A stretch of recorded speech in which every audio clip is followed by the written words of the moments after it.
We begin with our top story right now, with latest updates coming in from the Israel-Hamas war. After nearly 3 months of devastating fighting and amid fears of Gaza war spilling over, diplomatic activities have heightened.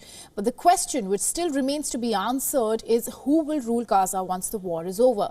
Well, Jordan's King Abdullah II, Egyptian President Abdel Fattah al-Sisi and Palestinian leader Mahmoud Abbas, the three leaders had gathered for a summit in the Jordanian city of Abbas to discuss the war. Now the trio have called for pressure to be maintained for a ceasefire and to protect Palestinian civilians. And after their meeting, Royal Palace issued a statement reiterating the need to maintain pressure to end the Israeli aggression on Gaza. It is also highlighted to ensure sufficient delivery of aid to alleviate the catastrophic situation which the Gazans are facing. And the trio were clear in their statement and warned Israel against attempts to reoccupy parts of Gaza or re-establish safe zones in the Strip. Now stressing the need to enable Gazans to return to their homes while also reaffirming their rejection of any Israeli plans to displace Palestinians in the West Bank and Gaza.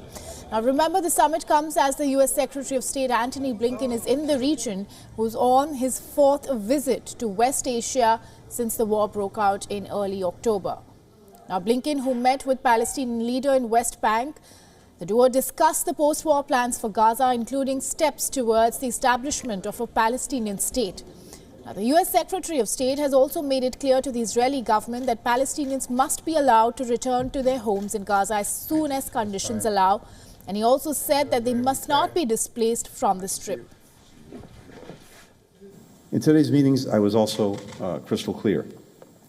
Palestinian civilians must be able to return home as soon as conditions allow. They must not be pressed to leave Gaza. As the war nears its 100 days mark, the Israeli Prime Minister Benjamin Netanyahu has said that Israel has no intention to occupy Gaza or displace its civilians. I want to make a few points absolutely clear. Israel has no intention of permanently occupying Gaza or displacing its civilian population. Israel is fighting Hamas terrorists, not the Palestinian population. And we are doing so in full compliance with international law.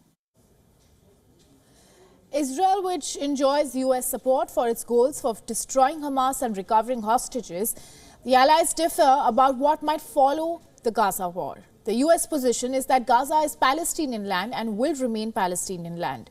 Washington says that Gaza must be governed by Palestinians. But last week, Israeli Defense Minister unveiled a plan for a post-war Gaza. Yoav Gallant had outlined Israel's plans for the next phase of its assault on the besieged Gaza Strip and scenarios for the day after the war ends, which said that Hamas will no longer control the territory and Israel will retain the overall security control. And a multinational force will take charge of rebuilding this territory. And finally, neighboring Egypt will have the responsibility for the main civilian border crossing into the Gaza Strip, and that will be in coordination with Israel. Now, the document also adds that Palestinians will have limited room for running the territory, but there is not much clarity on it yet. It doesn't say who will govern the Gaza Strip. The plan doesn't mention the Palestine Liberation Organization, which is internationally recognized as the official representative of the Palestinian people.